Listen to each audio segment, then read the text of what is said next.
नमस्कार। आज के इस जनसुलभ पुस्तकालय के कहानी पाठ कार्यक्रम में मैं आप लोगों के समक्ष अपनी कहानी ख्वाजा ओ मेरे पीर का पाठ करने के लिए प्रस्तुत हूँ।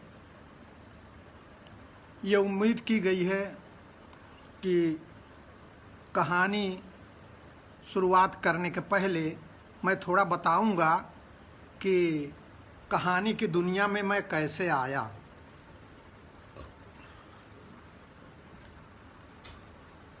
ये बताना वैसे तो बहुत कठिन है कि कोई कहानी की दुनिया में या किसी और दुनिया में कैसे मुड़ जाता है। कोई किसी की रुचि संगीत में हो जाती है, किसी के गायन में, वादन में, चित्रकारी में। तो इसलिए बहुत स्पष्ट तो नहीं कोई भी बता सकता कि कोई कैसे क्या बना, उसके बनने की क्या प्रक्रिया थी। लेकिन फिर भी अगर विचार किया जाए तो मुझे ऐसा लगता है कि बिंब शुरुआत से मुझे खींचते थे। कई प्रकार का लेखन है। किसी का लेखन विचार प्रधान होता है, किसी का लेखन उपदेशात्मक होता है। मुझे लगता है कि मेरा लेखन दृश्य प्रधान है या बिंब प्रधान है। और ऐसा और भी लोग ये कहते हैं कि आपकी कहानियों पर इतनी ज़्यादा फिल्में बनने या इतने ज़्यादा नाटक किए जाने का कारण ही यही है कि आपकी कहानियाँ बिंब प्रधान हैं। मुझे भी ये बात सही लगती है। तो ये बिंब की प्रधानता कहाँ से आई होगी, इस पर मैं विचार करता हूँ। तो मुझे लगता है कि मुझे और बाकी लोगों के दिमाग में भी, मेरे और बाकी लोगों के दिमाग में भी किसी एक चीज़ की प्रधानता हो जाती है। किसी को दृश्य, किसी को ध्वनि और किसी को कोई और चीज़, किसी का दिमाग कोई और चीज़ को पकड़ता है। मुझे याद आता है कि मुझे जीव जंतु, चिड़िया, कुत्ते, बिल्ली, गाय, बैल ये आकर्षित करते थे। आज भी मेरी स्मृति में इतनी उम्र में व्यक्तियों के उतने विविध चित्र नहीं हैं, मनुष्य के उतने विविध चित्र नहीं हैं जितने किसी कुत्ते के हैं, किसी मेरे बैल के हैं, किसी गाय के हैं, किसी बकरे का है। ये सारे जीव जो हैं मुझे किसी व्यक्ति से कम महत्वपूर्ण नहीं लगते हैं। आज भी नहीं लगते हैं और पहले भी नहीं लगते थे। एक चीज इस वजह से मेरी कहानियों में बिंब आया होगा, दृश्य आया होगा। दूसरी चीज संवाद। संवाद मुझे बहुत प्रिय थे। आज भी मुझे कोई अच्छा संवाद मिलता है सुनने को तो मैं उसे नोट कर लेता हूँ कि इसका उपयोग कहीं करूँगा। तो संवाद मेरे लेखन में प्रमुखता से आता है और दृश्य प्रमुखता से आता है। तो ये दोनों चीज। और तीसरी चीज मेरे लेखन में प्रमुखता से आता है, गीत आते हैं। चाहे वो बिरहा हो, लोकगीत हो या और कोई किसी प्रकार की, किसी फगुआ हो, होली का गीत हो, कजरी हो, ये सब भी मुझे बहुत आकर्षित बचपन से करते रहे हैं। और नौटंकी देखने तो मैं बहुत दूर दूर तक चला जाता था। मित्रों को साथी बनाता था। उस उम्र में, जिस उम्र में दर्जा 3 में, 4 में, 5 में पढ़ता था, तो 5 में भी पढ़ता था तो 11-12 साल से ज़्यादा का नहीं था। तो इतने छोटे बच्चे का अकेले 2-3 किलोमीटर, 4 किलोमीटर दूर नौटंकी देखने जाना, सुरक्षा के लिहाज से माँ बाप अच्छा नहीं मानते रहे होंगे, लेकिन तो भी 1-2 साथी भी बड़ी मुश्किल से तैयार होते थे। लेकिन तो भी मैं देखने जाता था, नाटक देखने जाता था। हमारे एक गुरु जी थे मिडिल स्कूल के, शास्त्री जी, उनकी अपनी नाटक कंपनी थी। तो मेरे ख्याल से 10-12 उनके नाटक मैंने देखे, और उस समय उसके जो गीत मुझे सुनने को मिले, उसकी कुछ लाइनें तो आज भी मुझे ज्यों की त्यों याद हैं। जैसे हरिश्चंद्र के बेटे की मृत्यु सांप के डसने से हो गई तो तारामती विलाप करती है। उस समय मैं दर्जा 6 में रहा होऊंगा, यानी कि 64, 65 नहीं 62, 63, 64। लेकिन मुझे अभी तक उसका तारामती का विलाप, कैसे वो स्टेज पे रो रही थी बाल छितराकर कि लाल बोली अमोली सुना जा, बैठ रोती है ये तेरी मैया, जैसे बछड़े बिना रोए गैया, बेटा आ करके बोली सुना जा, या बेटा आ करके धीरज बंधा जा, और लाल बोली अमोली सुना जा। तो ये सारे इसी तरह के बहुत सारे गीत हैं जो अभी हमारे लिखने के काम आते हैं। ये सब उस दौरान मिले थे, इनमें मेरी रुचि थी, यही मेरे लिए कच्चे माल बने। एक गांव में कच्चा कुआं पहले होता था,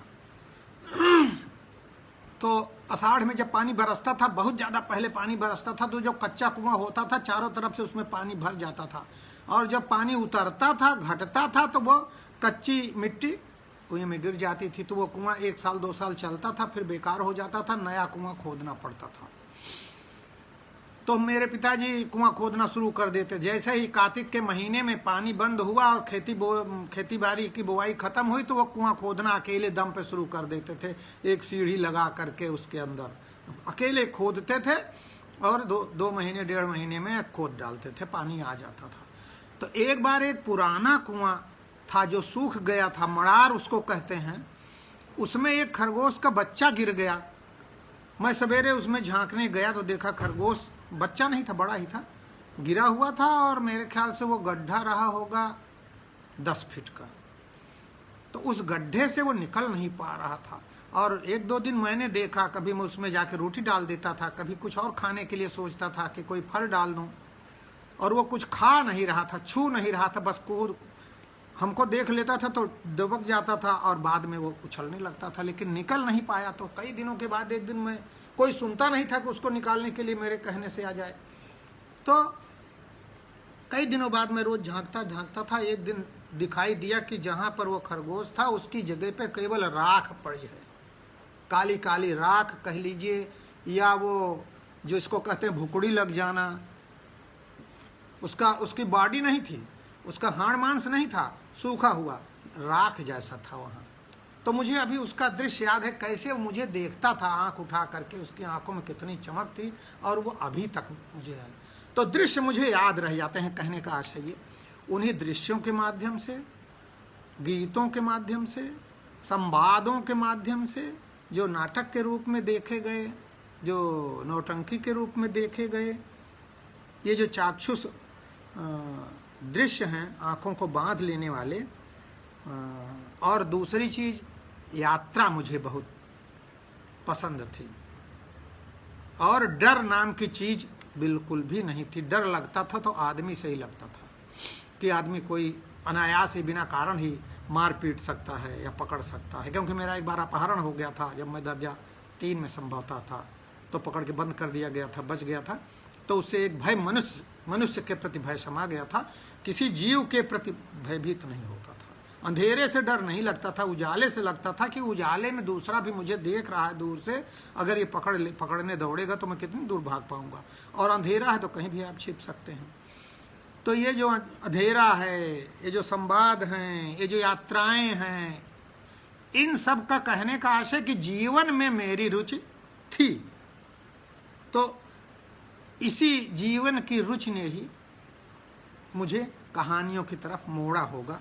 और बाद में जैसे रामायण पिताजी हमारे पढ़ते थे, रामचरितमानस, तो उसमें युद्ध है, मेघनाद हैं, रावण हैं, राम भी हैं, और भी बहुत सारे राक्षस समुदाय है, तो उनके युद्ध का वर्णन था। महाभारत की कहानियाँ भी कभी बताते थे। हमारे प्राइमरी स्कूल के एक अध्यापक थे देवमणि मिश्र, वो बहुत अच्छा महाभारत की कथाएं सुनाते थे, और रामायण की भी।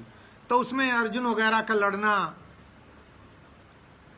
उसकी दुर्योधन की जांग का तोड़ा जाना, धोखे से, और उसमें जयद्रथ का वध कि कैसे सूरज को कृष्ण ने छिपा दिया था और बाद में प्रकट हुआ सूरज और मार दिया उन्होंने, क्योंकि अभिमन्यु को धोखे से मारा था। उसमें एक शीतला पंडित थे, वह अर्जुन का रोल करते थे, उनके डायलॉग अभी तक संवाद याद हैं कि हो चुका होना था जो कुछ हो चुका, हो चुका होना था जो कुछ हो गया, ब्याज क्या अब मूल धन भी खो गया। यानी कि वो जो अभिमन्यु उनका मूल धन था, बेटा था, भी इतनी कम उम्र में खो गया। इस तरह उनका विरह, रोना, सारी चीजें मिल करके मेरे मानस को कहानी के प्रति आकर्षित कर रही थी। संभवतः यही कारण होगा कि कहानी की दुनिया में मैं आया। मुझे लगता है कि अब मुझे कहानी पाठ कर देना चाहिए, शुरू कर देना चाहिए, क्योंकि लंबी कहानी है, ये लगभग 50 मिनट ले लेगी। तो इतना धैर्य, सुविधा पढ़ने में ये रहती है कि आप अपने हाथ में कहानी ले लिए, 10 पेज के बाद रोक दिए, कहीं चाय पी रहे हैं, कहीं कुछ कर रहे हैं, उठ गए। लेकिन जब मैं सुना रहा हूं तो आप बंधे रहेंगे। मुझे ये भी नहीं पता कि आप कब ऊब रहे हैं, उस समय मैं 5 मिनट रुक जाऊं कि आप 5 मिनट का रेस्ट ले लें, ये भी संभव नहीं। ये तो एक तरफा है, हम बोल रहे हैं, आप कितना सुन रहे हैं, कब छोड़ रहे हैं, कब जुड़ रहे हैं, ये संभव नहीं है। लेकिन ये कि लंबी कहानी के लिए मैं सोचता हूँ कि मैं आपसे निवेदन करूँगा कि थोड़ा धैर्य रखें, क्योंकि मौज लेकर के पढ़ूंगा तो घंटे भर लग जाएंगे, जल्दी जल्दी पढ़ूँ तो हो सकता है कि 50-45 मिनट लग जाए। मैं सोचता हूँ ना 45-50 और न 1 घंटा, ज़्यादा मौज भी नहीं, ज़्यादा जल्दी भी नहीं, तो ठीक ठाक रफ्तार से पढ़ता हूँ। ख्वाजा ओ मेरे पीर, इसका शीर्षक है ख्वाजा ओ मेरे पीर।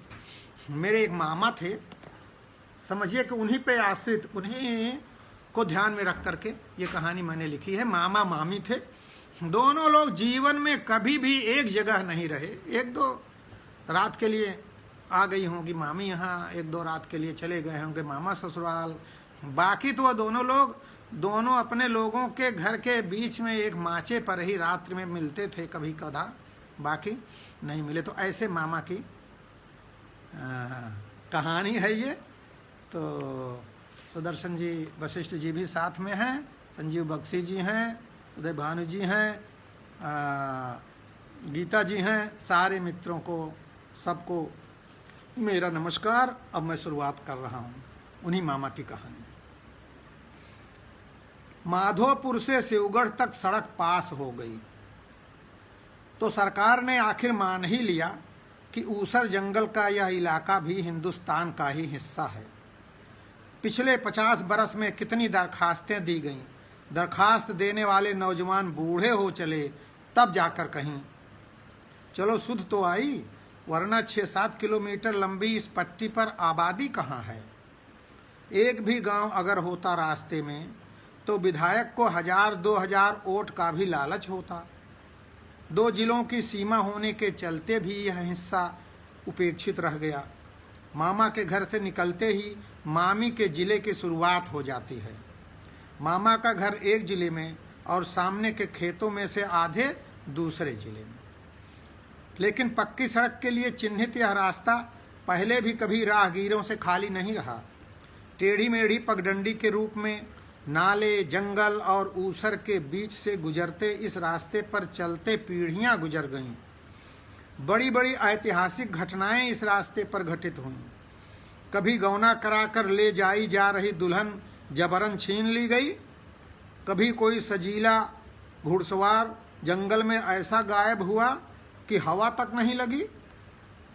घंटी टुनटुनाते जा रहे सवार की नई साइकिल नशे का बतासा खिलाकर ठगों ने लूट लिया। बचपन में सुने गए जाने कितने किस्से। अपने इलाके के बाहर की वारदात बताकर दोनों ही थानों की पुलिस रिपोर्ट लिखाने गए भुक्तभोगियों को भगाती दुरदुराती रही।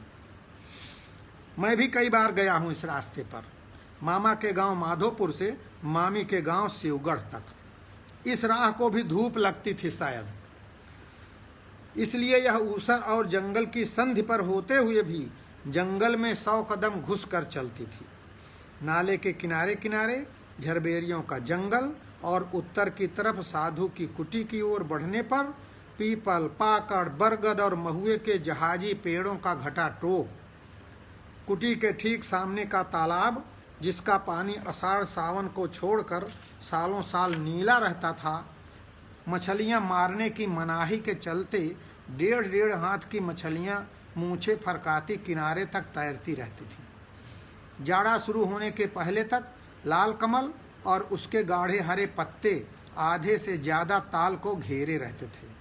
महुए के एक विशालकाय पेड़ की मोटी डाल के नीचे मधुमक्खियों के कई छत्ते लटके रहते थे। हवा में एक मीठी महक तैरती रहती थी। उस रास्ते पर जाने पर मुझे इस सड़क के निर्माण का सुपरविजन मिला तो अतिरिक्त खुशी हुई। अब मामा मामी दोनों से मिलने का मौका मिलेगा। जमाना गुजर गया दोनों से मिले हुए। मेरा बस चलता तो मैं इस सड़क का लोकार्पण मामी से करवाता। आखिर मामी से ज़्यादा इस रास्ते पर कौन चला होगा भला, वह भी रात बिरात आंधी तूफान तक में। नाना 5 भाई थे और मामा 7। सारे नाना मामा की संततियों से पूरा एक टोला बस गया था। यह टोला मुख्य गांव से हटकर पूर्वी किनारे पर था। इसके आगे परती जमीन पर कुछ पेड़ थे जिनके नीचे खलिहान लगता था। उसके आगे खेत ही खेत और बाईं तरफ जंगल और दाईं तरफ ऊसर का विस्तार जो पूरब में कई किलोमीटर तक चला गया था। मेरी गर्मी की छुट्टियां मामा के घर गुजरती थी। बीच में भी कई बार स्कूल से भागकर पहुंच जाता था। तब यही मन करता था कि ज़्यादा से ज़्यादा नानी के पास रहें। नानी की आंखों से, उनकी आवाज़ और स्पर्श से मानो अमृत बरसता था।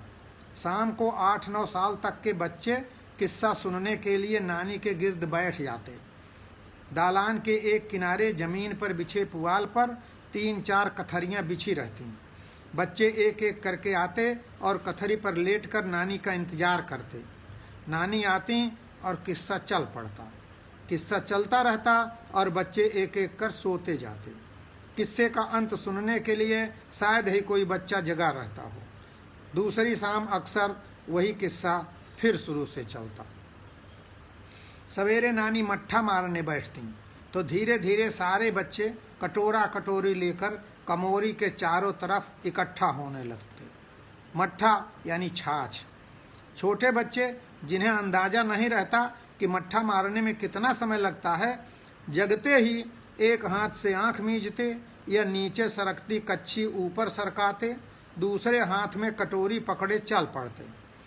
नानी झक सफ़ेद बर्फ के गोले जैसा नरम नैनू यानी मक्खन निकाल कर बच्चों की कटोरी में डालती। नैनू के साथ साथ आँखों से ढेर सारा स्नेह बरसाती, इतना कि हर बच्चे का अंतरतम भीग जाता। नानी बहुत सुंदर थी। रंग गोरा और कद काठी लंबी, बलिष्ठ, आँखें नीली। जबकि मुझे याद है विधवा होने के कारण वे मार्किन की सफ़ेद धोती पहनती थीं, लेकिन उस धोती में भी उनकी सुंदरता और मधुरता अद्भुत दिखती थी। अब यूनानी लोगों की कद काठी और नाक नक्श से परिचित होने पर लगता है कि नानी यूनान से ही आई थी। बड़के मामा का कद नानी के बराबर था। आंखें छोटी थीं, लेकिन उनका नीलापन नानी जैसा ही था। आवाज़ इतनी भारी कि फुसफुसाकर बोलना उनके लिए संभव नहीं था। एक बार गर्मी की छुट्टी में मैं नानी के घर आया था। शाम को खा पीकर प्यारे मामा के साथ खलिहान में सोने पहुंचा। तब रबी की मड़ाई बैलों से होती थी। गेहूं की अधसीझी प्यार पर हम लोग कथरी बिछाकर लेटे थे। टह चांदनी रात थी। पेड़ की पत्तियों से छनकर हम लोगों के ऊपर चांदनी के घेरे हिल डुल रहे थे। प्यारे मामा भाइयों में सबसे छोटे थे। ननिहाल आने पर मैं ज़्यादातर उन्हीं के साथ साथ रहता था। अचानक मामा बोले, मैं मैदान होकर आता हूँ, तुम लेटो, अकेले डरोगे तो नहीं। तब मैं यह समझने के लिए बहुत छोटा था कि प्यारे मामा अपनी नवब्याहता उतराहा मामी से मिलने उनकी कोठरी में जा रहे हैं। मैं चित्त लेटा चांदनी का जादू देखता रहा। पूर्वा बह रही थी। थोड़ी देर में पूर्वा पर उड़ उड़ कर आती पुरुष कंठ की ध्वनि कानों में पड़ी। बीच बीच में पतला नारी स्वर भी। कुछ डर कर और कुछ तात्कालिक प्रतिक्रिया बस मैं चिल्लाया, कौन?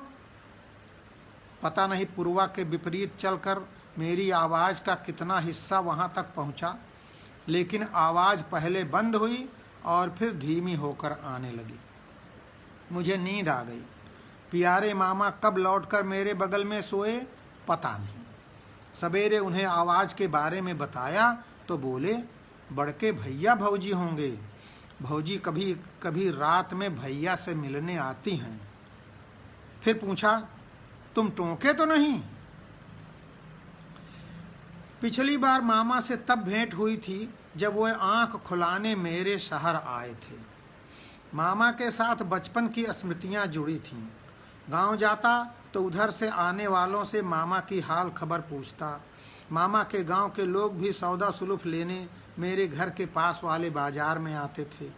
मेरा घर रास्ते में पड़ता था, इसलिए अक्सर छहाने या पानी पीने के लिए औरतें व बच्चे मेरे दरवाजे पर रुकते थे। ऐसे ही एक बार रिश्ते में मामी लगने वाली मामा की पड़ोसन ने कहा, दूर से ही मामा का हालचाल पूछते हो, यह नहीं कि कभी चलकर भेंट कर आवें।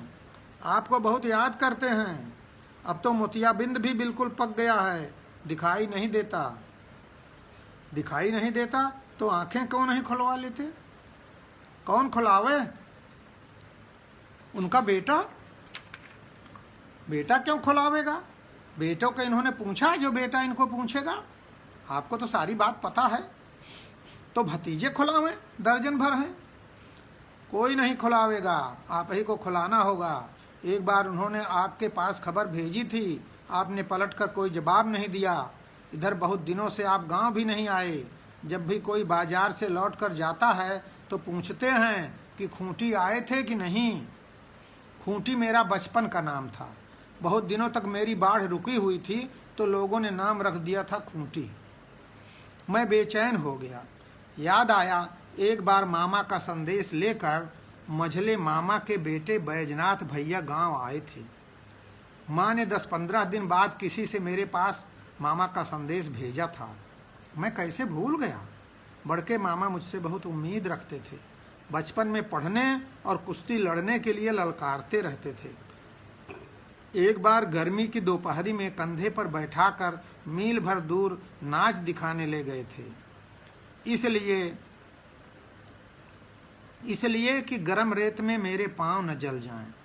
जब भी उनके माचे पर जाता, खाने पीने की कोई न कोई चीज़ जरूर देते। मैंने उसी औरत को 2 लोगों का शहर तक का किराया देकर कहा, मामा से कहना किसी को साथ लेकर जब भी चाहें मेरे पास आ जाएं। और तीसरे दिन शाम को ऑफिस से लौटा तो देखा मामा बरामदे में बिछी चौकी पर लेटे हैं। पता चला कि बैजनाथ भैया दोपहर में पहुंचा गए। आहट सुनकर मामा उठ बैठे। देखा 70 की उम्र में भी मामा की देह की कसावट काफी कुछ बरकरार थी। बस गोरा रंग तांबे का हो गया था और आंखें धोखा दे रही थीं। मैंने मामा की जवानी देखी है। गठी हुई गोल मटोल बलिष्ठ काया, चमकीली त्वचा, गोरा रंग, नीली आंखें। जैसे गेंद उछल उछल कर लुढ़कती है, वैसे ही मामा दौड़ने के साथ साथ बीच में उछलते थे। दौड़ना शुरू करते तो उड़ने लगते, फरी खेलते तो बिना रुके 8-10 पलटैयां खाते।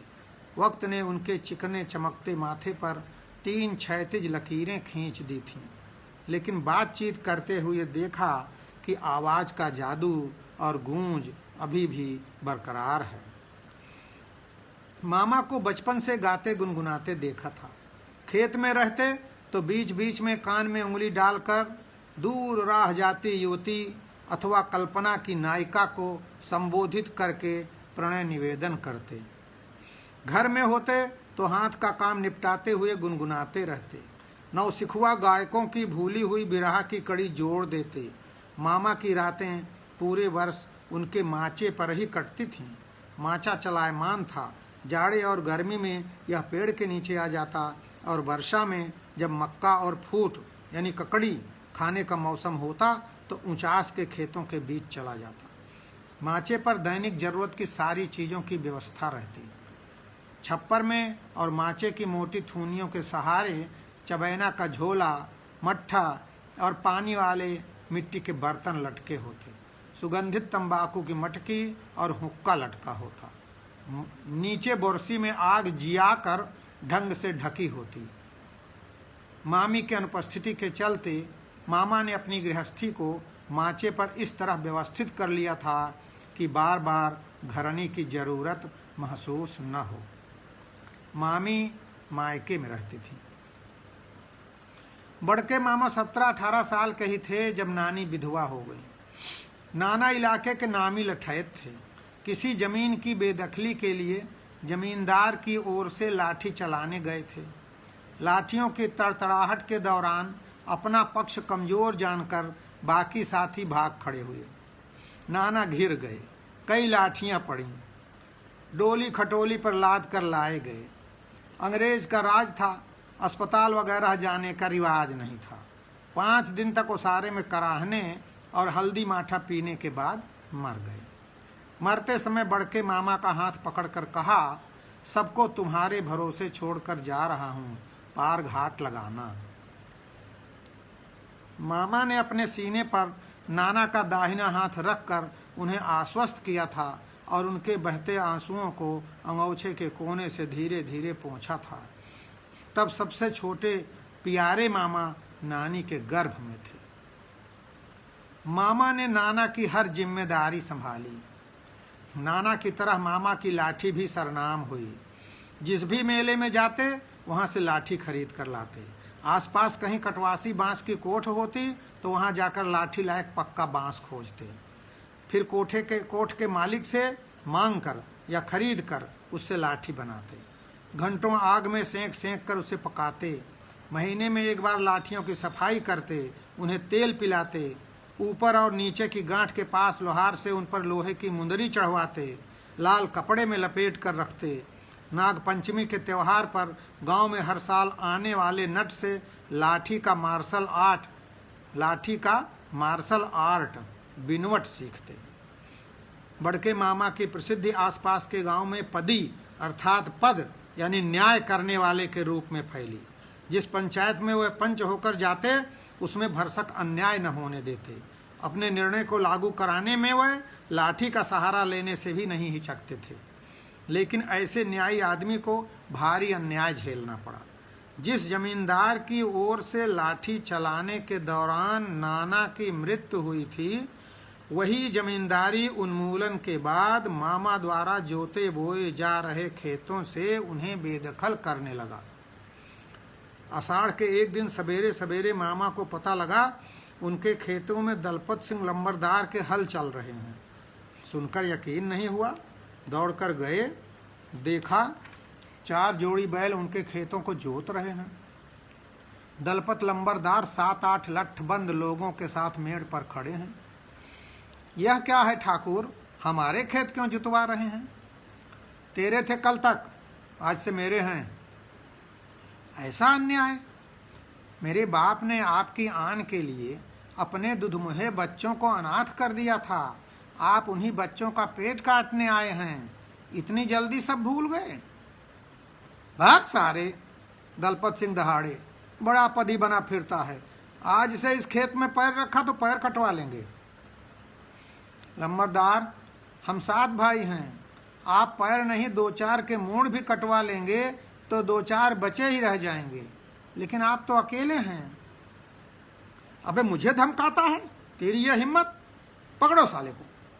उन्होंने अपने आदमियों को ललकारा। ऐसा है लंबरदार, हम 7 भाई जान छोड़कर लड़ेंगे तो उन्हें रोकने के लिए 14 लठैत चाहिए। आपके पास अभी 8 ही हैं। और उस तरह जान पर खेल कर दूसरे के लिए मार करने वाले बावले अब नहीं पैदा होते जैसे हमारे बाप थे। आज तो हम निहत्थे हैं इसलिए जा रहे हैं, लेकिन दोबारा आने के पहले एक बार फिर सोच लीजिएगा। जाना सबको है, हमको भी, आपको भी, और खेत यहीं रह जाएगा। जमींदार समझ गया। जमींदारी उन्मूलन के साथ साथ जमींदारी से जुड़े रोब रुतबे का भी काफ़ी कुछ उन्मूलन हो चुका था। इसलिए फिर डराने धमकाने या जबरन कब्जा करने का प्रयास तो नहीं किया, लेकिन मुकदमा दायर कर दिया। मुकदमेबाजी का अखाड़ा मामा के लिए बिल्कुल अनजाना था। यहाँ के दांव पेंच पैंतरे पिछाल के बारे में कभी सुना ही नहीं था। बार बार पटकनी लगी। गाना बजाना, राग रंग, पहलवानी, अखाड़ा सब भूल गया। उन खेतों को बचाने के लिए मामा 12 बरस तक मुकदमा लड़े। मामा 9 साल के ही थे जब नाना ने उनका विवाह कर दिया था, लेकिन गौना आने को हुआ तो एक पेंच फंस गया। मामी अपने माँ बाप की अकेली संतान थी। शादी के समय उनके पिता ने शर्त लगाई थी कि दूल्हे को ससुराल में आकर रहना पड़ेगा। नाना ने इस शर्त को मान लिया था, क्योंकि उस समय तक मामा 4 भाई हो चुके थे, खेत कम थे। नाना यह सोचकर खुश हुए थे कि एक बेटे का गुजारा ससुराल में हो जाएगा और मामी के माँ बाप के लिए बुढ़ौती में सहारा भी हो जाएगा। मामा का तर्क था कि मैंने मृत्यु सेज पर लेटे पिता को वचन दिया है माँ और छोटे भाइयों के भरण पोषण का। इनको असहाय छोड़कर ससुराल जाकर बसना अब कैसे हो सकता है। मामी का तर्क था इसी शर्त पर विवाह हुआ है कि जमाई ससुराल आकर बसेंगे। यदि वे अपनी माँ और भाइयों को छोड़कर नहीं आ सकते तो मैं अपने माँ बाप को बेसहारा छोड़कर ससुराल कैसे चली जाऊं। आंख पर हरी पट्टी लगाए मामा अस्पताल से लौटे तो मैं शाम को उनके पास बैठने लगा। उनके पास दुनिया जहान की खबरें और किस्से थे, हजारों गीत थे। उनसे बातें करना अच्छा लगता था। मामा की भी शुरू से आदत थी घर गृहस्थी का काम निपटाने के बाद घंटे 2 घंटे अलाव के पास या माचे पर बैठकर दूसरों की सुनने और अपनी सुनाने की। इसलिए शाम को वह मेरे आने का इंतजार करते। परिवार बढ़ने के साथ साथ खाने पीने की दिक्कतें बढ़ीं। कई दिशाओं से आई बहुओं में खींचतान और कौआ रोर बढ़ा। 2 मामा के परदेश चले जाने के बाद भी दिक्कतें कम नहीं हुईं, तो मामा खुद भी 2-3 बार परदेश कमाने गए। शाम को साथ बैठकर उन दिनों की चर्चा छेड़ने पर मामा कलकत्ता के साथ अमरनेर की चर्चा करते। अमरनेर में आमिना नाम की एक स्त्री थी जो रेल इंजन के नीचे गिरा हुआ अधजला कोयला बीन कर बेचती थी। अकेली थी। उसने 3 महीने तक मामा के लिए रोटी सेंकी थी। मामा पास के पेड़ के नीचे सोते थे और अपना आटे चावल का कनस्तर आमिना की झोपड़ी में रखते थे। वह मामा के कनस्तर से आटा निकालकर रोटियां सेंक कर रख जाती थी। गैंग का मेट मजदूरी मारकर भाग गया तो आमिना ने वापसी का किराया जुटाने में भी मदद की थी। मामा ने उसका गाया एक गीत सुनाया। केथुआ से छाया मक्का मदीना, आवाज़ तो मेरी जैसी है देख ही रहे हैं। केथुआ से छाया मक्का मदीना, केथुआ से छाया जमेर ख्वाजा ओ मेरे पीर, केथुआ से छाया जमेर ख्वाजा ओ मेरे पीर। सुनाते सुनाते उनकी आवाज़ भर्रा गई, आंखें सजल हो गईं। आंखों को ढकने वाली हरी पट्टी को उठाकर उन्होंने आंख का पानी पोंछा और शून्य में ताकने लगे। बड़ी देर बाद बोले, बड़ी अच्छी मेहरारू रही बहने, दुखियारी थी, आदमी खलासी था, कई साल पहले इंजन के नीचे कट गया था। आने लगा मैं तो बहुत रो रही थी। एक शाम मैंने मामा से कहा, मामा आप 2 साल कलकत्ता थे, कैसा था कलकत्ता? कलकत्ता शहर का हाल? अच्छा सुनिए। मामा ने कलकत्ता शहर का लंबा और प्रभावी वर्णन सुनाया, जिसमें मटिया बुर्ज और बड़े बड़े जहाज़ों का भी उल्लेख था। तुरंत न लिख पाने के चलते अब 2-4 पंक्तियां ही याद हैं। एक पंक्ति थी, जहां दोनों जूनी आवत है जुआर, जहां दोनों जूनी आवत है जुआर। इसका मतलब मामा, मतलब दोनों टाइम दरियाव का पानी बढ़ जाता है। ओ ज्वार, समझ गए, ज्वार भाटा। हाँ। कलकत्ता शहर की एक और खासियत सुनाई इन्होंने, यहाँ की रंडी बड़ी बेशर्मी उनके बस्तर ना देखा। बस्तर, बस्तर माने वस्त्र, कपड़ा। हाँ, पीठ भी खुली, पेट भी खुला। मैं थोड़ी देर तक हिम्मत जुटाता रहा, फिर बिना आंख मिलाए पूछा, अच्छा मामा, आप कभी वहाँ कोठे पर भी गए थे? मामा थोड़ी देर चुप रहे, आंख उठाकर मुझे देखा, फिर बोले, एक बार गया था भैने, लेकिन कपड़ा उतारने पर देखा कितना फोड़ा फुंसी। मैं भाग खड़ा हुआ। रुपया पहले ही दे चुका था। कितना? 1.5 रुपया। 2 मांग रही थी, लेकिन हम 1.5 ही दिए। कितने निर्लिप्त भाव से मामा ने बताया। फिर प्रसंग बदलने के लिए अनाजों के बारे में सुनाने लगे। मकरा की सहनशीलता के संबंध में बताया। कितनों कूटा कितनों पीटा, हम खुलरी में रहब परा। यानी मकरा कह रहा है, मकरा एक बहुत छोटा सरसों के दाने का 1/3 या 1/4 गोल दाना, उसी तरह काला काला या हल्का लाल मकरा होता है। और ये खरीफ के महीने में थोड़ा जल्दी हो जाता है। धान तो क्वार में होता है। गांव में लोगों के घर अनाज खत्म हो जाता है, तो मकरा भादों में पैदा होता है और वो 15-20 दिन खाने का काम दे जाता है। आदमी भूख मरने से बच जाता है। तो वो मकरा को चाहे जितना कूटिए पीटिए, उसकी बालों में इतना अंदर वो बैठा रहता है अपनी जगह बनाकर कि कितनों कूटा कितनों पीटा, हम खुलरी में रह पड़ा। खुलरी माने उसी पिटी हुई बाल के अंदर पड़े रहेंगे। मकरा कैसा होता था मामा? मैंने कभी मकरा नहीं खाया। मकरा सरसों से 1/4 छोटा काले रंग का गोल अन्न होता है भैने। अब गेहूं धान इतना पैदा हो जाता है कि मकरा बोने की जरूरत नहीं रही। पहले जब अन्न की कमी रहती थी तो जल्दी पकने वाले कोदो, काकुन, सावा आदि भुखमरी में जीवन दाता बनते थे। मकरा 2-2.5 महीने में भादों में पक जाता और इसके चलते आधा गांव उपवास करने से बच जाता था। इसे चाहे जितना कूटिए पीटिए, नम मौसम के कारण इसकी बाली में अन्न के कुछ दाने बचे ही रह जाते थे। फिर इनमें छिपे दानों को वह औरतें निकालती थीं जिनके पास मजदूरी के अलावा जीविका का कोई आधार नहीं होता था।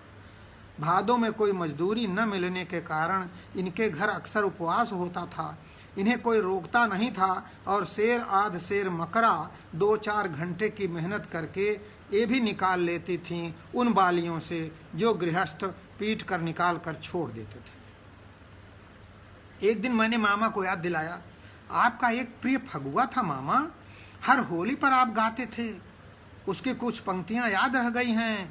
आप गाते थे, गोरी तोहरी नजरिया में भाला, गोरी तोहरी नजरिया में भाला, दिल जनिया जान जिनी मारा, दिल जनिया जान जिनी मारा, न दसवा उजारा। इसको सुनाइए। छोड़ो बहने, तब नौजवानी का रंग था, अब ऐसे गीत गाने की उम्र थोड़े है। अच्छा, एक बिरहा जिसे आप अक्सर उदास होकर गाते थे मामा, रतिया आया बिरतिया भाग्या। इन्हीं रात में आए और सवेरा होने के पहले भाग गए। मामा मेरी ओर देखते रहे, कुछ बोले नहीं। याद नहीं रहा? याद है, लेकिन अब हम इसे नहीं गाते बहने। क्यों? बस चित्त से उतर गया। मैं चुप हो गया, मन ही मन उस बिरहे को याद करने लगा। रतिया आया बिरतिया भाग्या, कोरबा न सोया हमा। अरे एक दिन औत्या खड़ी दोपहरिया, देखती सूरतिया तोहार। रात आए और रात बीतने के पहले भाग गए। मेरी गोद में सिर रखकर सो तक न सके। एक दिन खड़ी दोपहरी में आओ, ताकि तुम्हारी सूरत तो देख सकूं, जो अभी तक नहीं देख सकी रात में आने और रात में ही भाग जाने की वजह से। मामा के चित्त से यह बिरहा उतरा क्यों, तब नहीं समझ पाया। एक दिन बोले, अब तो आंख भी गई समझिए, नहीं तो बड़ा मन था कि देह में जोर रहते एक बार पूरी दुनिया घूम आवें, इस कोने से उस कोने तक। मैंने बताया, देह में जोर हो तब भी यह इतना आसान नहीं है मामा। यह धरती 100-150 देशों में बंटी हुई है। हर देश की सीमा पर फौज डटी है। घुसने के लिए परमिट चाहिए, वीसा, पासपोर्ट, उसके पीछे 1000 झमेले। वे चुप होकर मेरा मुंह देखने लगे, फिर बोले, इसका मतलब बिना पूरी दुनिया देखे ही आंखें बंद हो जाएंगी, चारों धाम भी नहीं जा सके। चारों धाम क्यों नहीं गए? 300 रुपये कम पड़ गए। अर्जुनपुर के जगन्नाथ दोनों प्राणी जा रहे थे, बोले भगत तुम भी चलो, आधा खर्चा हम उठा लेंगे। लेकिन हम आधा भी नहीं जुटा पाए। तो मुझसे क्यों नहीं कहा? चाहे तो बहुत, लेकिन तुम्हारे पास भेजने के लिए कोई संदेशिया ही नहीं मिल पाया।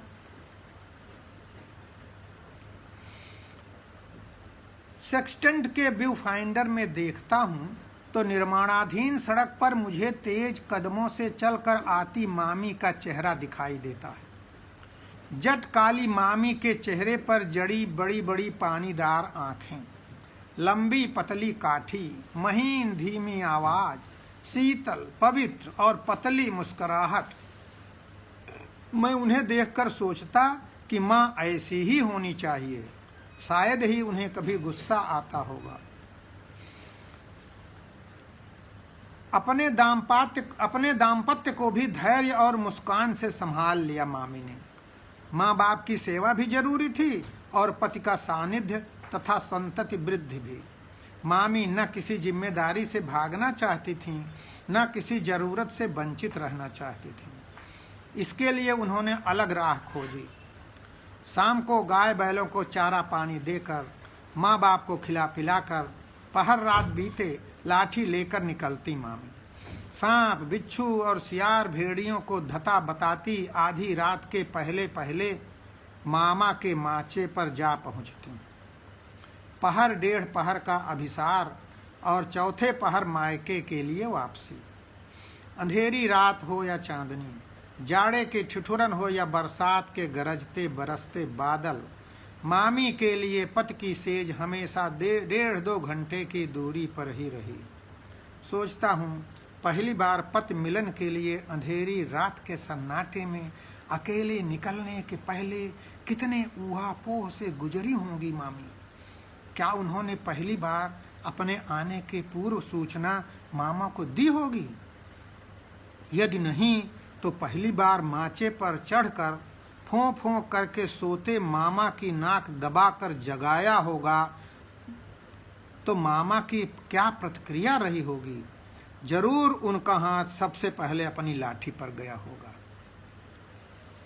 मामी की जो भाव मूर्ति उभर कर मेरे मन में आ रही है वह 35-40 साल पुरानी है। मैं गारापुर से लौट रहा था, गुरु बाबा की कुटी से। मामी का मायका शिवगढ़ बीच रास्ते में पड़ता था। चैत का महीना था, धूप चढ़ गई थी। सोचा मामी का हाल चाल लेते चलें। दूध या मट्ठा भी पीने को मिल जाएगा, क्योंकि मामी के घर कोई न कोई गाय भैंस 12 मास लगती रहती थी। मामी बेटी के साथ गढ़ही से गीली मिट्टी ढो रही थी। पुरानी दालान गिर गई थी, उसी की जगह नई दालान खड़ी हो रही थी। एक मिस्त्री दीवार के ऊपर बैठा ताजी रखी हुई मिट्टी की कटाई चिनाई कर रहा था। मेरी पैलगी के उत्तर में आशीष देती हुई मामी घर के अंदर गईं और मौनी में लाई गुड़ तथा लोटे में मट्ठा लेकर लौटी। हाल चाल पूछा, फिर बोली, दोपहर तक सारी गीली मिट्टी ढो लेना है, नहीं तो सूख जाएगी। तुम आराम करो, खाना खाकर दोपहर के बाद जाना। छोटे कहाँ हैं? जानवरों को चराने ले गए हैं। तो चलिए पलरी में मिट्टी मैं भर देता हूँ, काम जल्दी खत्म हो जाएगा। नहीं नहीं, भयने से कहीं काम कराया जाता है। तुम थक गए होगे, आराम करो। तब मामा को क्यों नहीं बुलवा लिया? अकेले खट रही हैं। तुम्हारे मामा को अपने भाई भतीजों से फुर्सत मिले तब ना। उनके बड़े बेटे स्वामीनाथ 1.5 साल पहले एक दिन गायब हो गए थे, पता नहीं कहाँ हैं। स्वामीनाथ मेरे समौरी थे, यानी हम उम्र थे। पिता का नियंत्रण न होने के चलते वे कभी माँ के पास अपनी ननिहाल में रहते, कभी पिता के पास माधोपुर में। एक जगह ज़्यादा दिन नहीं टिकते थे। मामा के घर ही उनसे मुलाकात हुई थी। 2-4 दिन में ही हम दोस्त बने और जल्दी ही मैं उनका शागिर्द बन गया। इसी के चलते दर्जा 2 की पढ़ाई हमने 5 स्कूलों से की।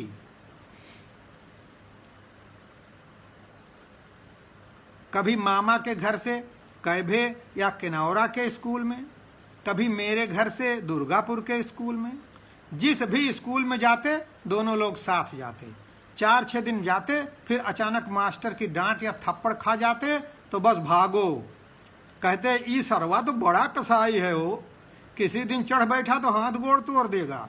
और उस दिन से वह स्कूल महीने 2 महीने के लिए हम लोगों के लिए ब्लैक लिस्टेड हो जाता। दूसरे स्कूल की राह पकड़ते। सवेरे खाना खाकर तख्ती बस्ता लेकर समय से निकलते, लेकिन स्कूल पहुंचने के लिए समय की पाबंदी न रहती। खेत बाग जंगल होते, नाले तालाब में नहाते, मटर बेर गोंद गन्ना बेल का स्वाद लेते, दोपहर तक पहुंचते। इंटरवल में चबाना चबाते और मन उबते ही ऊँघते मास्टर की नज़र बचाकर निकल लेते। किसी शाम दोनों लोग मेरे घर, किसी शाम मामा के घर, किसी शाम मामी के घर। क्या पढ़ रहे हैं, कहाँ पढ़ रहे हैं, कोई देखने वाला नहीं।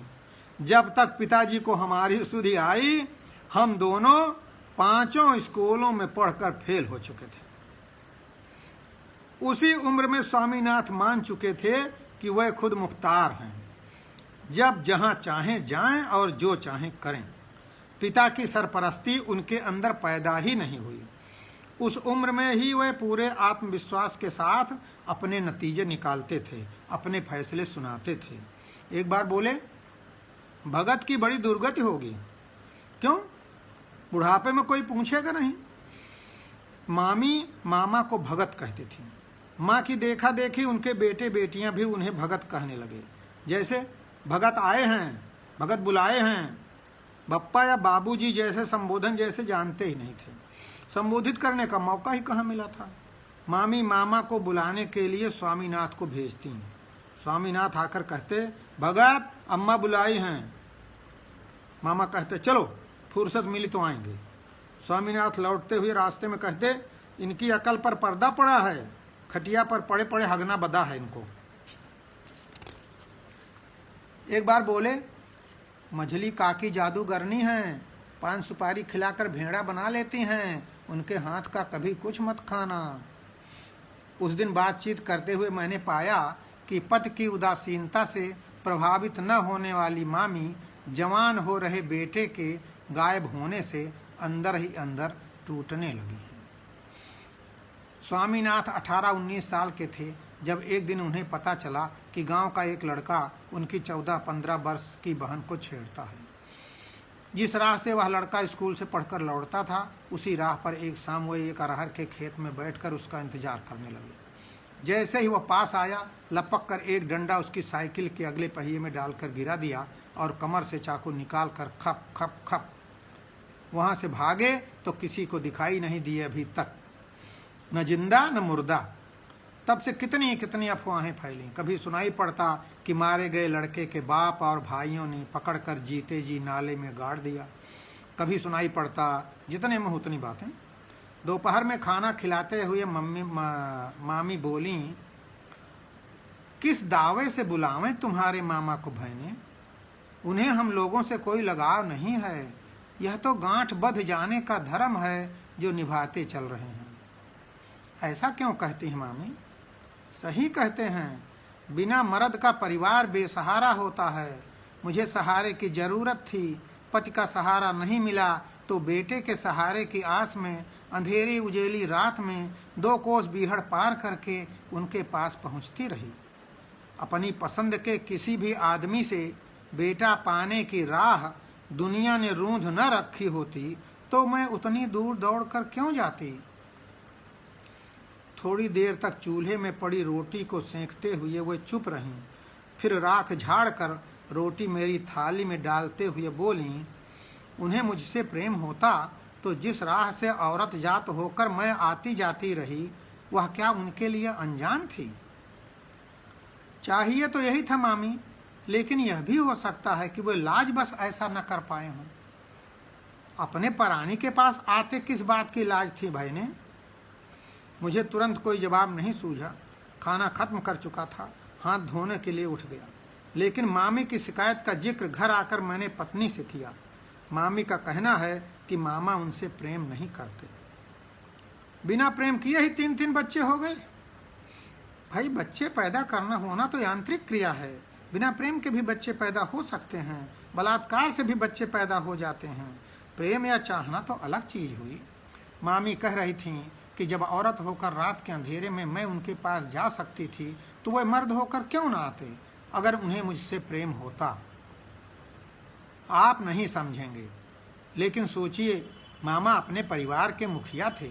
उनका उस युग में रात के अंधेरे में पत्नी से मिलने ससुराल जाना किसे अच्छा लगता, खासकर उस दशा में जब वे ससुराल में बसने और वहाँ की जिम्मेदारी ओढ़ने से मुकर चुके थे।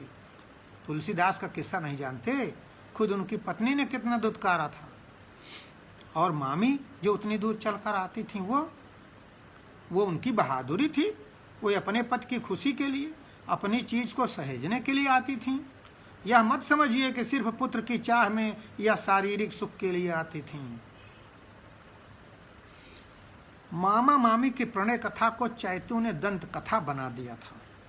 चैतू मल्लाह कई वर्ष तक उनके अभिसार और मान मनुहार की कहानियां सुनाता रहा।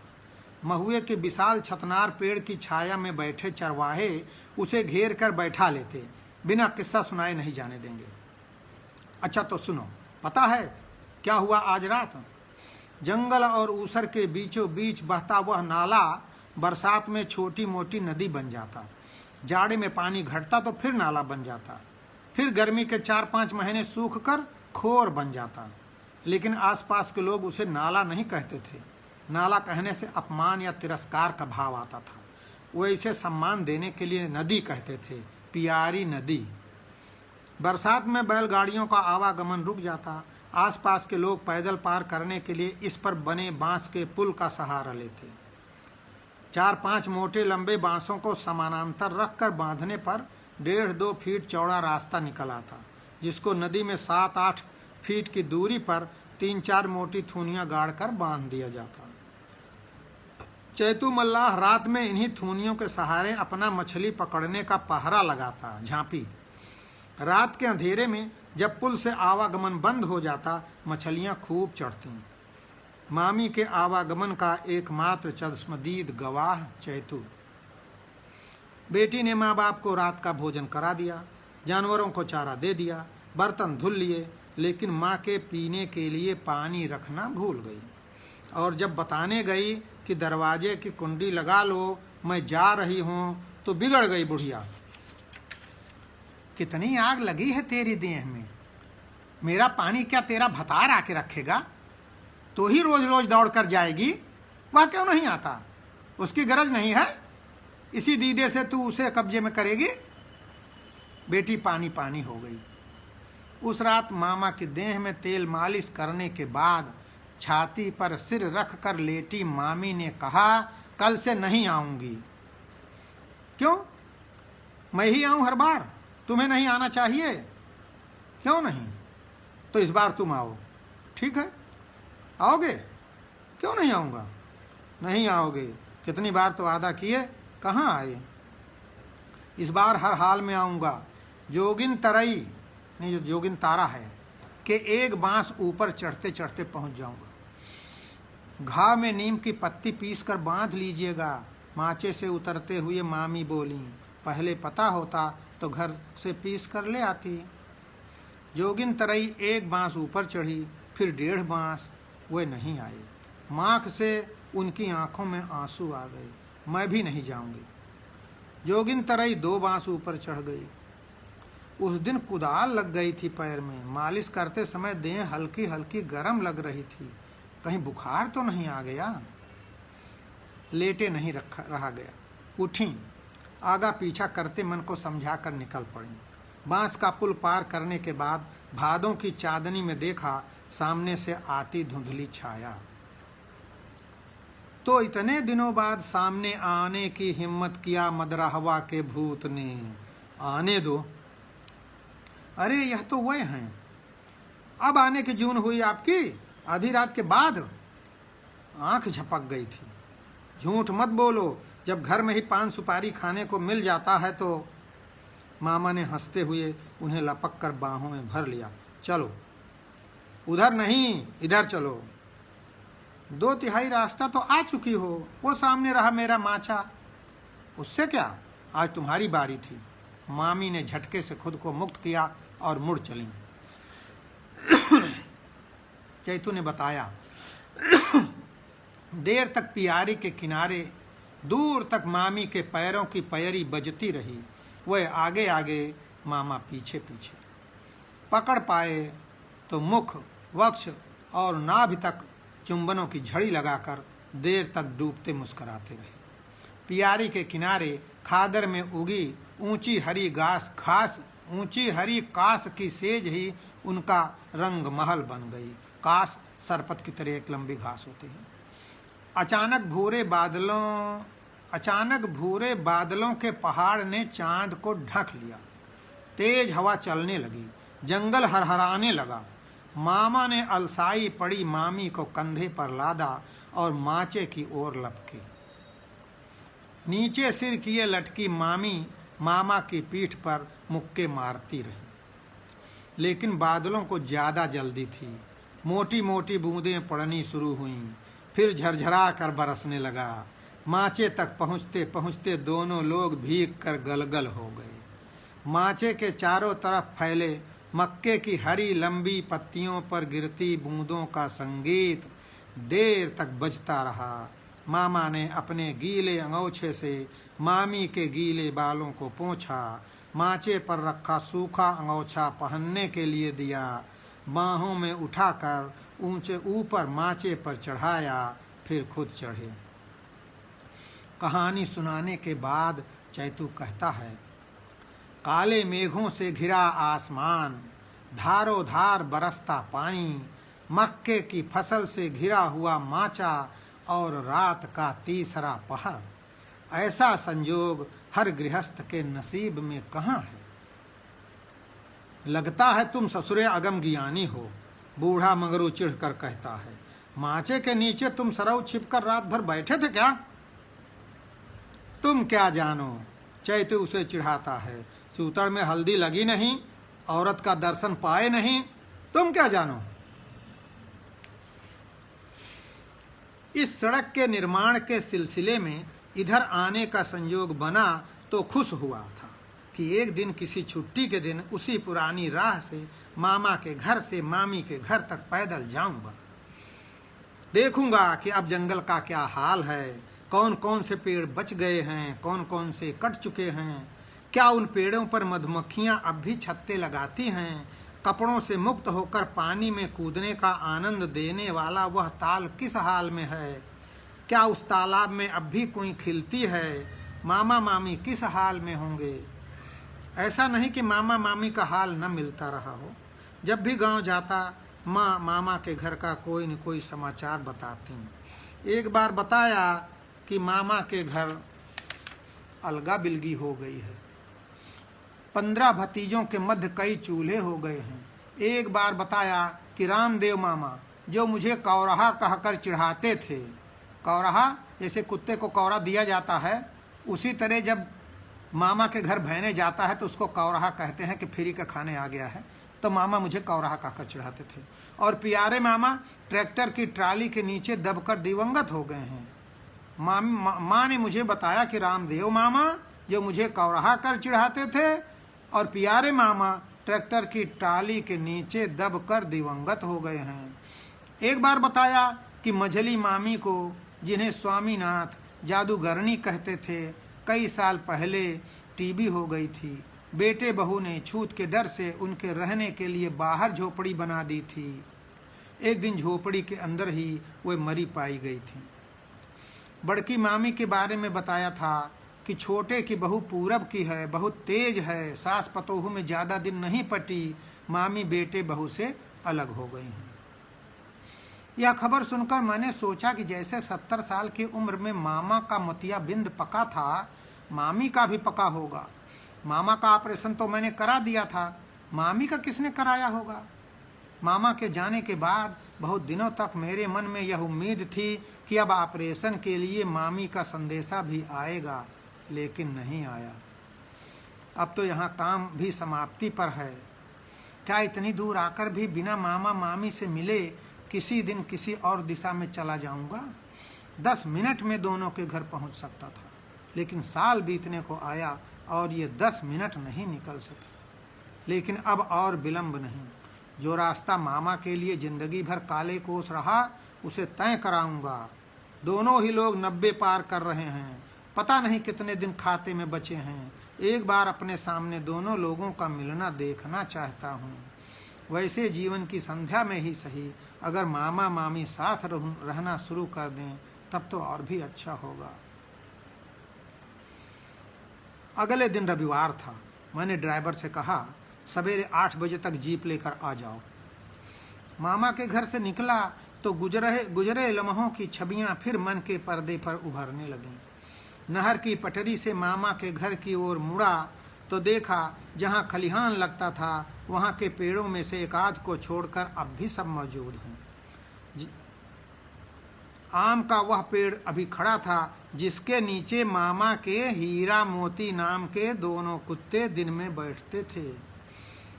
इन दोनों की ड्यूटी थी रात में भेड़ों के रेवड़ की रखवाली करना।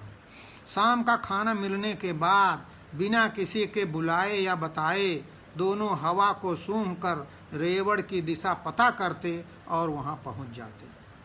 मझले मामा जैसे बकरों और भेड़ों को बद्धी करते थे, यानी उनकी नसबंदी करते थे, उसी तरह जब वो पिल्ले ही थे तो उन दोनों को भी बद्धी कर दिया था। इसलिए कार्तिक महीने में थोड़ा बहुत ध्यान आकर्षित करने के अलावा कोई मेनका इनका ईमान नहीं डिगा सकती थी। इसीलिए कार्तिक महीने में थोड़ा बहुत आकर्षित करने के अलावा कोई मेनका इन दोनों कुत्तों का ईमान नहीं डिगा सकती थी। इस समय उनके बैठने की जगह खाली थी। कब के मर गए होंगे। पेड़ों की जड़ें मिट्टी बह जाने के कारण बाहर निकल आई थीं। वह पुराना घर जिसके ओसारे और कोठरियों से मेरा परिचय था, खंडहर हो चुका था। जीप के रुकते ही बच्चों के झुंड ने घेर लिया। औरतें झांक झांक कर देखने लगीं। सामने के बिना टाटी वाले मड़हे में मामा मूंछ की चारपाई पर उघारे लेटे हुए थे। कथरी तह करके तकिया की तरह सिरहाने रखी थी। धोती की सदर बदर नहीं थी कि क्या खुला है और क्या ढका है। मैंने पास पहुंचकर हाथ जोड़ा। धोती ठीक करते हुए वह उठने की कोशिश करने लगे। मैंने सहारा देकर उठाते हुए अपना और अपने गांव का नाम बताया। अरे अरे आवा भयने, आज कहाँ सूरज पश्चिम से निकल पड़ा, एकदम में भुला दिए हम सबको। फिर मेरा हाथ अपने हाथ में लेते हुए बोले, पता चला कि यहीं परग भर की दूरी पर सड़क बनवाने आए हो, तो सोचा था कि किसी दिन हमारी याद भी आएगी, लेकिन मैं लज्जित हो गया। मुझे पहचान कर महिलाएं भी निकल आईं। तीसरी और सातवीं यानी उतराहा मामी, उनकी बहुएं बेटियां। मैंने दोनों मामियों को पैलगी की। फिर देर तक परिचय होता रहा कि कौन किसकी बेटी है, कौन किसका बेटा। बहुओं का मायका, बच्चों के नाम। कोई मर्द नहीं दिख रहा था, काम से गए होंगे। मामा बहुत दुर्बल हो गए थे। हड्डियां दिख रही थी। बांह, जांघ और पेट की चमड़ी चुचुक कर लटक रही थी। चश्मे की एक डंडी टूट गई थी। उसकी जगह धागा बांधकर कान में लपेटे हुए थे। तीसरी मामी ने अपनी पतोहू के हाथों गुड़ और मट्ठा मंगवाया। मैंने मट्ठे का गिलास पकड़ाते हुए मामा से पूछा, बड़की मामी कैसी हैं मामा? पता नहीं भाईने, कितने दिन हुए भेंट किए? पोपले मुंह से बेबस मुस्कुराहट बिखेरते हुए बोले, यह भी अब कहाँ याद है भाईने। चलिए आज मामी के घर चलते हैं। मैं आज आप ही दोनों लोगों से मिलने के लिए निकला हूं। अब कौन सा मुंह लेकर उनसे मिलने चलूं भाईने? जब उनको जरूरत थी तब तो गया नहीं, अब तो मर कर ही मिलेंगे। मरने में तो अभी बहुत दिन है मामा। चलिए, खाना पीना न खाए हों तो खा पी लीजिए। पता चला कि मामा अब 1 ही जून दोपहर में खाते हैं और उनका भोजन 15 भतीजों के बीच बंटा हुआ है। इनमें से 2 भतीजों, बल्कि कहिए 2 भतीजों की बहुओं ने उन्हें खिलाने से मना कर दिया है। इसलिए महीने में पड़ने वाली इन दोनों की 2-2 दिन की पारी को वह चबैना चबाकर बिताते हैं। बाकी के 26 दिन 13 चूल्हों में 2-2 दिन करके खाते हैं। चबेना की हांडी मामा की चारपाई के सिरहाने ही छप्पर से बंधी रस्सी से लटकी थी, जिसे तीसरी और उतराहा मामी समय समय पर चबेने से भरती रहती थी। पता चला कि मामा का माचे पर रहना 7-8 साल पहले छूट गया। कौन इतनी दूर खाना पानी पहुंचाता?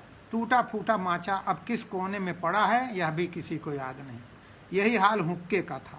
पता चला कि उसके तंबाकू खत्म होने पर महीनों कोई लाता नहीं था। मामा अमल के मारे परेशान हो जाते थे। हार कर हुक्का पीना ही बंद कर दिया। हुक्का कहाँ है, चिलम कहाँ है, किसी को याद नहीं है। यह भी पता चला कि आज मामा का चबेना वाला दिन है। पता नहीं कैसे यह बात फैल गई कि बड़के मामा अब ससुराल में बसने जा रहे हैं। सुनकर आस पड़ोस की औरतें इकट्ठा होने लगीं। बड़के मामा का ससुराल जाना पूरे परिवार के लिए डूब मरने जैसा था। जिंदगी भर इन लोगों के लिए खटते खटते बूढ़े हो गए और अब बुढ़ापे में सब मिलकर रोटी नहीं दे पा रहे हैं। यह अफवाह भी फैली कि बुढ़ऊ खुद ही संदेश भेजकर भाईने को गाड़ी लेकर बुलाए हैं कि आकर ससुराल छोड़ जाइए। मैंने मामा के चेहरे की ओर देखा, फिर उनका हाथ पकड़कर मुस्कुराते हुए कहा, चलिए, मन लगे तो रुकिएगा, नहीं तो लौट आइएगा। मामी का हालचाल भी तो लेना चाहिए, कोई पैदल थोड़े चलना है। मेरी बात सुनकर आसपास फैला तनाव कुछ ढीला पड़ा। एक भतीजे की बहू हंसते हुए बोली, अरे जाइए ना बाबा, मोटर पर बैठकर ससुराल जाने का मजा लीजिए। सब हंसने लगे। मामा के पोपले मुंह से भी मुस्कुराहट फूट गई। एक पोती ने दूसरी को आवाज देकर बताया, हाय देख रहे दुलरिया, बड़का बाबा मोटर में बैठकर ससुराल जा रहे हैं। दुविधाग्रस्त मामा ने एक बार सारे हंसते हुए चेहरों की ओर देखा, फिर बोले, अच्छा मेरी लाठी उठाइए और मेरा लोटा। अरे मेरा कुर्ता कहाँ गया? पता चला कि कल शाम खाते समय कुर्ते पर दाल गिर गई थी। सिरहाने रखकर सोए थे तो कुतिया के दोनों पिल्ले खींचते खेलते लेकर पिछवाड़े चले गए। वहां मिला। एक लड़की झाड़ते हुए लेकर आई, बताया कि थोड़ा सा फाड़ भी दिए हैं। चलिए अब इसे ससुराल में पतोहू सिलेगी धुलेगी, उसे भी तो सेवा का मौका मिलना चाहिए। मामा चलने को हुए तो तीसरी मामी ने अपनी तेज तर्रार बहू को इशारा किया। वह घूंघट निकाल कर आगे आई। बाबा, यहाँ क्या दुख है जो बुढ़ाई दांव वहाँ जा रहे हैं? तीसरी मामी ने तुरंत अपनी बहू की बात काटी। धत, हमेशा के लिए थोड़े जा रहे हैं, मिलजुल कर कुछ दिन में लौट आएंगे कि। फिर बड़के मामा की ओर मुड़कर बोली, 10-15 दिन में बेटे को भेजूंगी, चले आइएगा। मामा की आंखें और स्वर आर्द्र हो गया। कंपित स्वर में बोले, ठीक है, जल्दी ही आऊंगा। यह तो भयने मस्खरी पर उतर आए हैं तो चला जा रहा हूं। इस बीच मैं उतराहा मामी को देख रहा था। वह अब भी सुंदर थीं। शहरी स्त्रियां उम्र बढ़ने के साथ भारी हो जाती हैं। वह देहात की उम्रदराज स्त्रियों की भांति हल्की हो गई थीं। ननिहाल आने पर बचपन में यही मामी मुझसे सबसे ज़्यादा मजाक करती थी। रोक लेती, घुटनों के बल सामने बैठ जाती और मेरा गाल मींचते हुए कहती, हमको भी पढ़ा दो बहने, 1-2 किताब। कब पढ़ाओगे? दिन में कि रात में? कहाँ पढ़ाओगे? उर्दे में कि अरहरी में? ऐसा करो, 1 किताब उर्द के खेत में पढ़ा दो और 1 अरहरी के खेत में पढ़ा दो। 2 किताब पढ़ा दो। मामी को पता चला कि मैं उन्हें ही देख रहा हूँ। कुछ सकुचाई, आंचल ठीक करने लगी। मैंने कहा, आपकी बहुत याद आती थी मामी, तभी तो इतनी जल्दी मिलने आ गए बहने, और बिना हालचाल पूछे चले भी जा रहे हैं। मामी ठीक कह रही हैं। इस जीवन में मनुष्य को जहाँ होना चाहिए वहाँ नहीं होता, और जहाँ नहीं होना चाहिए वहाँ धक्के खाता रहता है। इस बीच मामा के 2-3 पोते आ गए। एक ने जीप के अंदर मामा की लाठी व्यवस्थित की, दूसरे ने उन्हें गोद में उठाकर आगे की सीट पर बैठा दिया। भतीजे भतीजियाँ बहुएं उनका पैर छूने लगे। मैं पिछली सीट पर मामा के पीछे बैठ गया।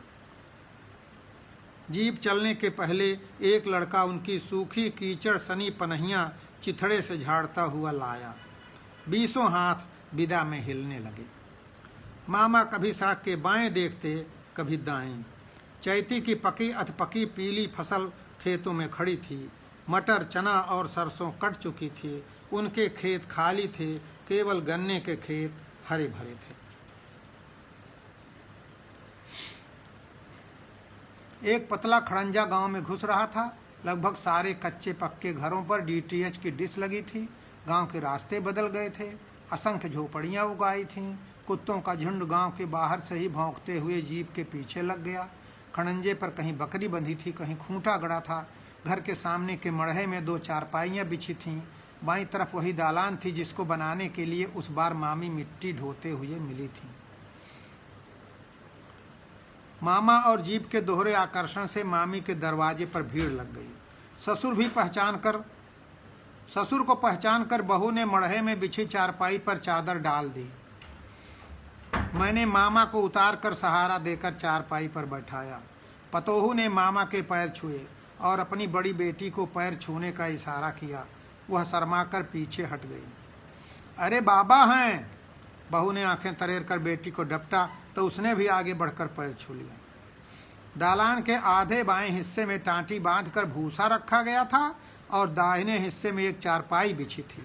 उसके पीछे कोने में चूल्हे से धुआं उठ रहा था। मामी चूल्हे में फूंक मारकर आग जलाने का प्रयास कर रही थीं, लेकिन दांत न होने से फूंक सध नहीं रही थी। एक रोटी तवे पर थी, दूसरी मामी की हथेली पर। थाली खाली थी। थोड़ी दूर पर कुछ सूखी पतली टहनियाँ पड़ी थीं। चारपाई पर पुरानी धोतियों को सिलकर बनाई गई कथरी बिछी थी। मुझे या तो पता था कि मामी बहू बेटे से अलग रह रही हैं, लेकिन यह अनुमान नहीं था कि छोटे ने उन्हें घर के अंदर नहीं बल्कि बाहर दालान के कोने में जगह दी है। बहू अंदर से चाय बना लाई। इस बीच मामी की रोटियां पक गईं। वो थाली में हाथ धोने लगीं तो बहू ने बेटी से कहा, जाकर दादी को बता दे कि माधोपुर से बाबा आए हैं। पता नहीं वह समझ नहीं रही थीं या उन्हें विश्वास नहीं हो रहा था। कई बार बताने पर समझीं तो रोटी ढक कर सिर का आंचल ठीक करते हुए, डंडा टेकते हुए धीरे धीरे आईं। कमर झुक गई थी, शरीर जर्जर था, झुर्रियां लटक रही थीं। पहनी गई धोती बदरंग और अंशतः पारदर्शी हो गई थी। जैसे एक्सरे प्लेट में हड्डियां झलकती हैं, उसी तरह टांगों का धुंधला अक्स झलक रहा था। लंबी सूखी लटकती छातियां पुराने ढीले पड़ गए ब्लाउज की निचली सीमा लांघकर थोड़ा बाहर निकल आई थीं। वह मामा की चारपाई के आगे थोड़ी दूर पर डंडा रखकर जमीन पर बैठ गईं। मैंने पैर छूकर अपना नाम गांव बताया तो देर तक असीसती रहीं। फिर मामा को देखने की कोशिश करते हुए पूछा, कैस आहा, कैसे हैं? भले अही, ठीक हैं।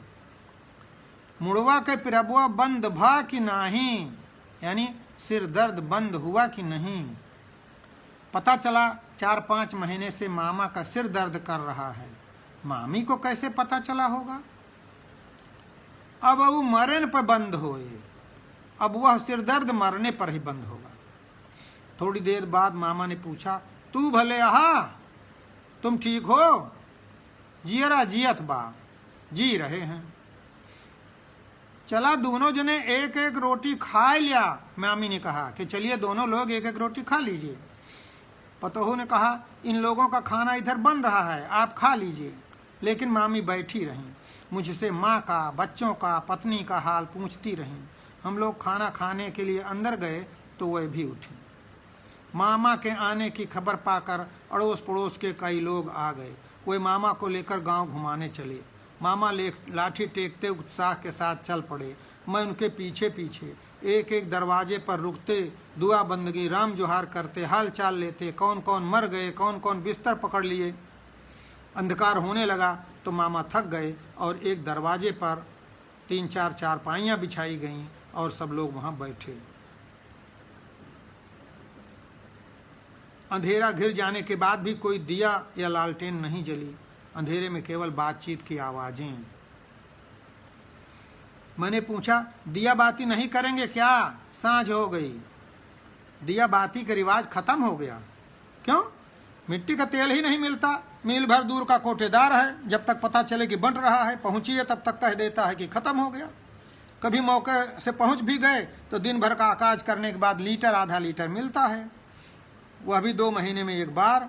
तो मिट्टी का तेल लोग देसी घी से ज़्यादा संभाल कर खर्च करते हैं। खाते समय जरा देर के लिए जलाते हैं फिर बुझा देते हैं।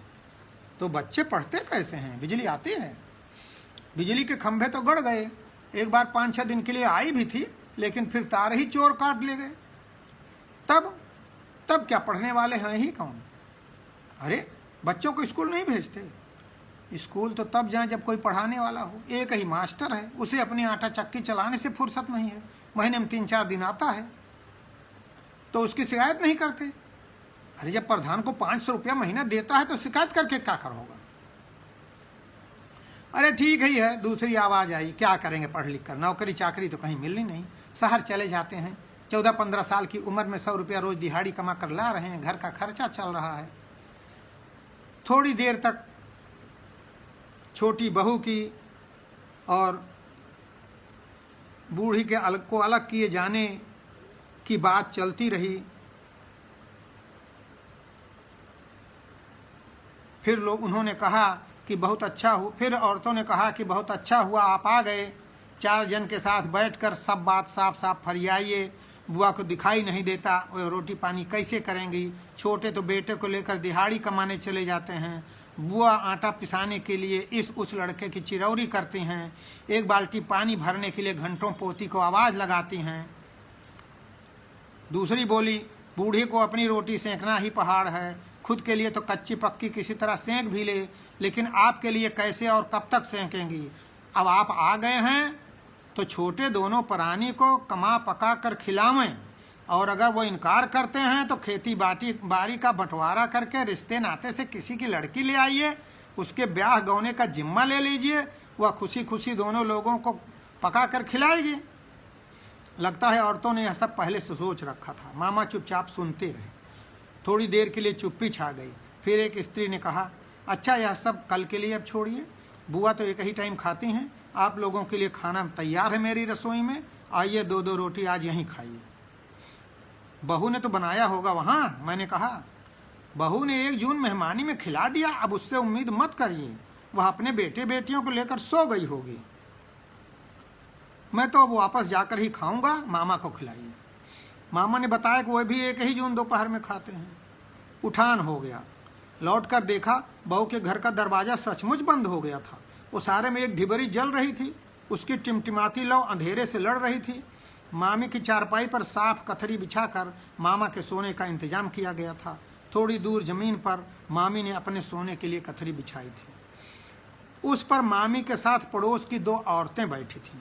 उनमें से जो प्रौढ़ा थीं वह पड़ोसी रमेशर की दुल्हन थीं, उन्हें मैं पहचानता था। दूसरी जो युवा थी और घूंघट में थी वह उनकी पतोहू होगी। मैंने मामा को सहारा देकर चारपाई पर बैठा दिया। ओढ़ने के लिए सिरहाने एक कमरी रखी थी। मामी के बिस्तर पर एक सूती चादर रखी थी। शायद मामी के पास यही एक कमरी है जो उन्होंने मामा को ओढ़ने के लिए दे दिया है। फागुन की भोर में हल्की ठंड लगेगी। लेटिए, मैंने मामा से कहा। थोड़ी देर बाद मैंने मामा से कहा, मामा मैं चलना चाहता हूँ, सवेरे ऑफिस जाना होगा। मामा कुछ बोले नहीं, आंखें बंद करके लेटी रही। मैंने मामी की ओर देखा। रमेशर की दुल्हन बोली, इस कुबेला में क्यों जाएंगे, सवेरे चले जाइएगा। नहीं, गाड़ी है, निकल जाऊंगा। मैं उठकर मामी का पैर छूने लगा। मामी कुछ बुदबुदाई। मामा ने अपना एक हाथ ऊपर उठाकर बैठाने का इशारा किया और बोले, ऐसा है बहने, यहाँ का हाल चाल राजी खुशी मिल गई, अब मैं भी चलूँगा। अरे आप इतनी जल्दी कैसे चले जाएंगे नंदोई? रमेशर की दुल्हन ने आवाज़ में मिठास भरकर ठनगन किया। बिना नेक चार लिए दिए ही चले जाएंगे? चलो नेक में तुम्ही को लेकर चलते हैं। मामा ने भी अपनी आवाज़ में मिठास भरा और चारपाई के नीचे हाथ बढ़ाकर अपनी लाठी खोजने लगे। चुप रहिए, हम ही फालतू हैं लबार आदमी के साथ जाने के लिए, जिसको सौंपा था उसको तो संभाल नहीं पाए। फिर घूंघट वाली स्त्री के कान में कुछ कहा घूंघट वाली उठकर अंधेरे में कहीं चली गई। मैंने लाठी उठाकर मामा के हाथ में पकड़ाई। मामा उठे तो मामी और रमेशर की दुल्हन भी उठकर खड़ी हो गई। मामा ने एक क्षण मामी की ओर देखा, फिर बोले, चला तही, चल रहे हैं। मामी झुकी कमर को लाठी के सहारे टेके खड़ी थीं। उनके होंठ थरथराए, लेकिन आवाज नहीं निकली। आगे आगे मामा, पीछे पीछे हम तीनों लोग। जीप के पर्दे पर हम सबकी परछाइयां हिल डुल रही थीं। मामा के बैठने के लिए जीप का गेट खोल ही रहा था कि रमेशर की दुल्हन ने युवती के हाथ से लेकर एक लोटा रंग मामा के सिर और कुर्ते पर डाल दिया। फिर हंसते हुए बोली, फागुन में ससुराल आए हैं तो बिना होली खेले कैसे चले जाएंगे। मामा के मटमैले कुर्ते पर रंगीन धारियां बन गईं। सफ़ेद बाल गुलाबी हो गए। मामा के मुख पर खुशी की छाया तैरी और उन्होंने पद में सलहज लगने वाली रमेशर की दुल्हन को एक मीठी गाली देकर कृतार्थ किया। जीप चल पड़ी। मैंने पीछे मुड़कर देखा। ढिबरी की कांपती रोशनी में तीनों मूर्तियां खड़ी हमारी ओर देख रही थी। सड़क पर आकर सोचने लगा कि मैं मामा को लेकर यहाँ क्यों आया। इस यात्रा से किसको क्या हासिल हुआ। यह मेरी नादानी नहीं तो और क्या है। नाले के पुल की चढ़ाई पर जीप की गति धीमी हुई और पुल पर आते आते रुक गई। मैंने ड्राइवर की ओर देखा। वह नीचे उतरकर जीप के पीछे से टिन का डिब्बा निकालते हुए बोला, रेडिएटर लीक कर रहा था, पानी चू गया, मैं नीचे नाले से लेकर आता हूँ। मैं भी जीप से नीचे उतर गया। मामा ने पूछा, क्या हुआ। मैंने बताया, थोड़ा रुकना पड़ेगा। उन्होंने लघु शंका की इच्छा व्यक्त की। मैंने उन्हें भी नीचे उतार लिया। पूरब से लगभग 3/4 चांद निकल आया था। मध्यम चांदनी फैली हुई थी। नाले के पश्चिम की झोपड़ियों से मंद मंद बहती पछुआ पर उड़कर ढोलक की थाप और गाने की आवाज आ रही थी। मामा ने निवृत्त होते हुए कान लगाकर सुना और उठकर पास आए तो पूछा, होली पास आ गई क्या बहने? यह तो फगुआ की धुन है। मामा का सिर उस धुन पर धीरे धीरे डोलने लगा। हाँ मामा, 4 दिन बाद होलिका जलेगी। फिर बोला, आप भी तो बहुत अच्छा फगुआ गाते थे मामा, एक आध कड़ी सुनाइए। अब हम क्या सुनाएंगे बहने, अपनी ही याद नहीं रह गई तो फगुआ क्या याद रहेगा। याद कर लीजिए, आज के बाद फिर पता नहीं कब मौका मिले आपसे सुनने का। मैंने सोचा मामा को उनके प्रिय फगुआ की याद दिलाऊं, गोरी तोहरी नजरिया में भाला। मामा कुछ देर शून्य में देखते रहे, खंखार कर गला साफ किया, फिर कांपते स्वर में कहा, अच्छा 1-1.5 ताल सुनो। सब दिन बसंत जग थिर न रहे, सब दिन बसंत जग थिर न रहे, आवत पुनि जात चला रे पपीहरा प्यारे, आवत पुनि जात चला रे पपीहरा प्यारे। ऐ पपीहे, हमेशा नहीं रहता बसंत, आता है और चला जाता है। धन धरती बन बाग हवेली, धन धरती बन बाग हवेली, चंचल नयन नारियल बेली, भवसागर के जल धुली जई हैं तोरे मनवा के रंग दिलवारे पपीहरा प्यारे, तोरे मनवा के रंग दिल वाले पपीहरा प्यारे। गाने के बाद मामा थोड़ी देर तक चांद को देखते रहे, फिर बोले, छिनरी ने पूरा भिगो दिया, ठंड लग रही है।